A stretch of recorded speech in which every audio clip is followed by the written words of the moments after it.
សួស្តីបងប្អូនទាំងអស់គ្នាថ្ងៃនេះខ្ញុំ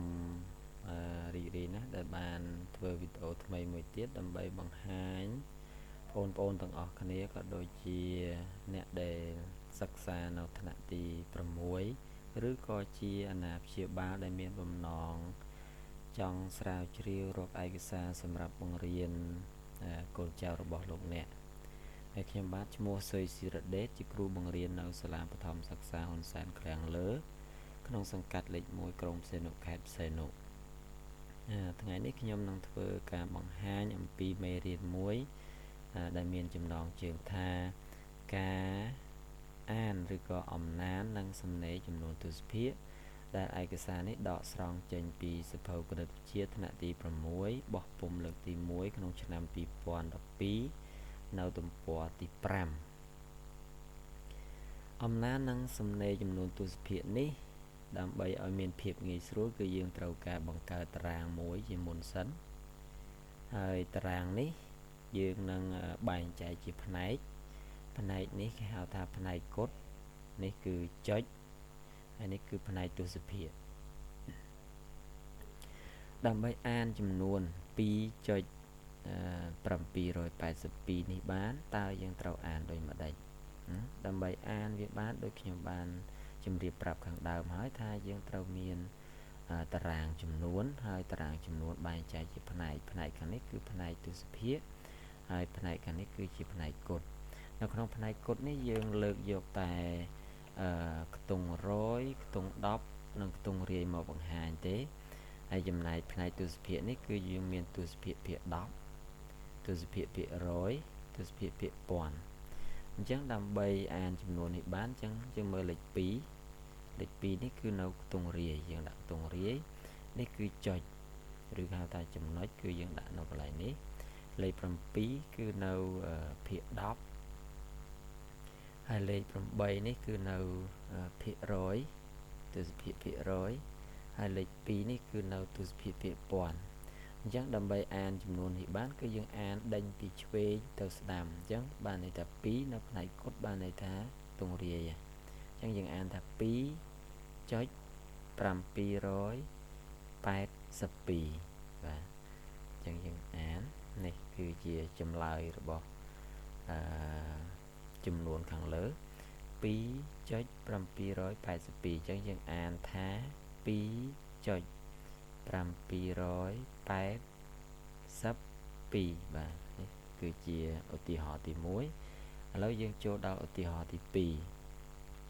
តើចំនួនដែលបានឲ្យនេះត្រូវអានដូចម្ដេចអញ្ចឹងដើម្បីអានចំនួននឹងបានលុះត្រាតែយើងសរសេរលេខនោះចូលក្នុងតារាងចំនួនអញ្ចឹងលេខ2នេះគឺនៅខ្ទង់10យើងសេលេខនៅខ្ទង់10មកលេខ1នៅខ្ទង់រាយនេះគឺចុចយើងសេចុចនេះមក0យើងដាក់0នៅភាគ10លេខ3គឺទស្សភាគភាគ100ហើយលេខ6នេះទស្សភាគភាគ1000អញ្ចឹងលេខដែលយើងត្រូវអានគឺយើងអានថា21.036បាទនេះយើងអានបែបហ្នឹងគឺ21នេះ21ចុចកន្លែងនេះគឺចុចហើយ0នេះគឺ36នេះ21.036នេះជាឧទាហរណ៍ទី2ឥឡូវយើងមើលឧទាហរណ៍ទី3តើចំនួនដែលបានឲ្យនេះតើត្រូវអានដូចម្ដេចដែរអញ្ចឹងដូចគ្នាចំពោះឧទាហរណ៍ទី1និងឧទាហរណ៍ទី2គឺថាយើងត្រូវបំពេញលេខនឹងចូលតារាងចំនួនអញ្ចឹងលេខ0នៅខ្ទង់រាយនេះមកចុចនៅកន្លែងនេះមក0នេះគឺនៅភាគ10ហើយ0មួយទៀតគឺនៅភាគ100ហើយលេខ6នេះនៅភាគ1000អញ្ចឹងលេខដែលយើងត្រូវអានគឺថា0.006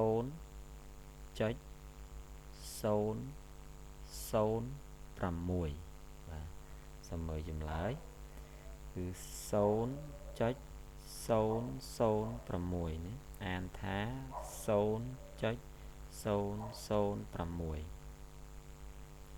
ឥឡូវយើងចូលដល់លំហាត់បដូរប្រភេទជាចំនួនទស្សភាគបាទនេះហៅថាប្រភេទ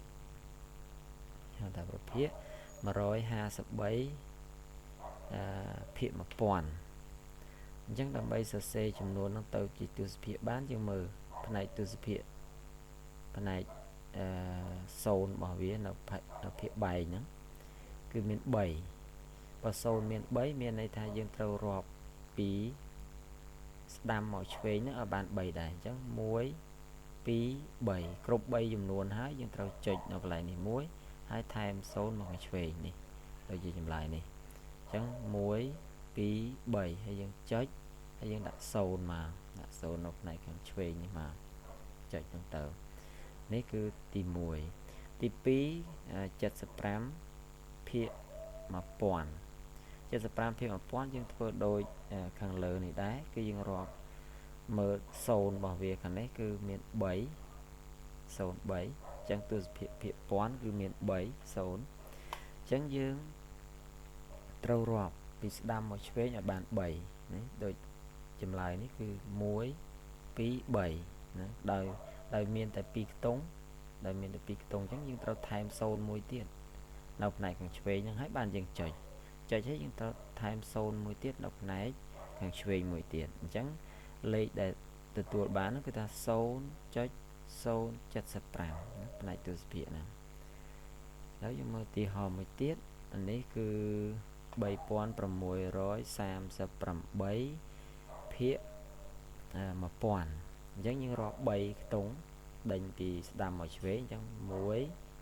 2 3អញ្ចឹងយើងត្រូវចុចកន្លែងនេះហើយចំណែកឯលេខ3នេះគឺនៅខាងឆ្វេងចុចឬក៏ខាងឆ្វេងចំណុចអញ្ចឹងយើងបានលេខនេះគឺ8 3 6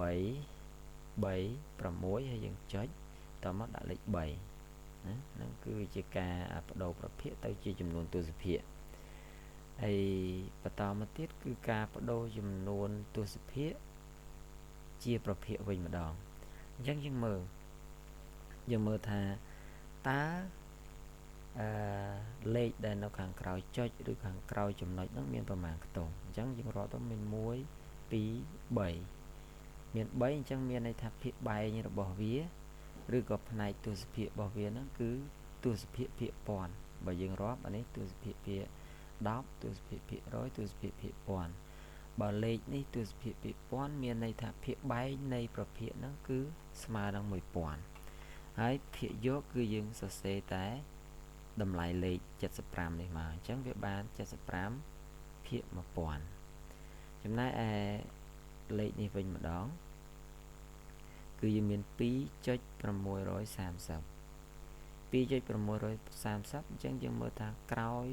ទស្សភាគផ្នែកក្រោយទស្សភាគនេះផ្នែកទស្សភាគហ្នឹងគឺផ្នែកចុចហ្នឹងតើមានប្រមាណខ្ទង់អញ្ចឹងយើងរកទៅឃើញ3ខ្ទង់បើ3ខ្ទង់អានេះគឺជាទស្សភាគភាគ 10អានេះទស្សភាគភាគ 100នេះទស្សភាគភាគ 1000បើវាមានទស្សភាគភាគ 1000មានន័យថាភាគបែងរបស់វាគឺស្មើ 1000បើភាគបែងស្មើ 1000អញ្ចឹងលេខដែលមានហ្នឹងគឺយើងសរសេរទាំងអស់ដោយលុបផ្នែកទស្សភាគនេះចោលលុបអចុចនេះចោលអញ្ចឹងយើងបាន2630ភាគ 1000បាទនេះជាចម្លើយរបស់វាហើយខ្ញុំសូមអរគុណចំពោះការទស្សនាវីដេអូនេះហើយសូមបងប្អូនជួយចុច like share comment និង subscribe ឲ្យផងបាទសូមអរគុណ